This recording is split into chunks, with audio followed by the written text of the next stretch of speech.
Baïkal et son écuyer entrent à pied sur la piste du jumping. Pas de répétition en cette veille de gala, mais un échauffement tout en douceur pour ces solistes si particuliers. Ici, le cheval n'a pas de mors dans la bouche et les longues rênes sont attachées à un simple fil de pêche prêt à casser à la moindre pression.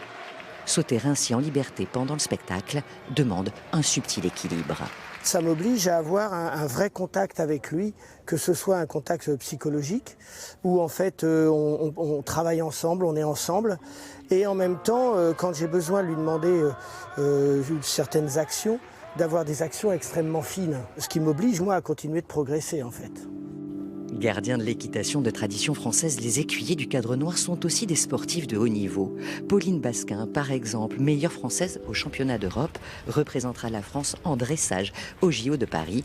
Les spectacles font partie de son entraînement. Moi, l'objectif, c'est de faire donc mon équitation académique sans faire de fautes. Et les mouvements de l'équitation académique sont les mouvements du Grand Prix. Alors ça s'enchaîne moins que sur un Grand Prix, mais ce sont les mêmes mouvements. Donc je me prépare vraiment, moi, dans mon équitation sur un gala par rapport à ce qui peut se passer en compétition. Donc c'est une vraie préparation que de rentrer en piste comme ça en gala.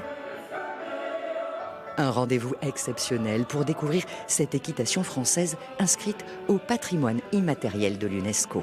Ce que l'on souhaite en fait mettre en avant, c'est la qualité de la relation entre le cheval et son cavalier, entre l'homme et le cheval, dans leur relation au quotidien. Alors cette relation, elle est faite de respect, de compréhension, de partage.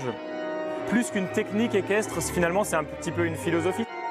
Mise en scène avec poésie dans ce ballet équestre intitulé « Au cœur du grand manège », la promesse d'une plongée au plus près de ses savoir-faire séculaires.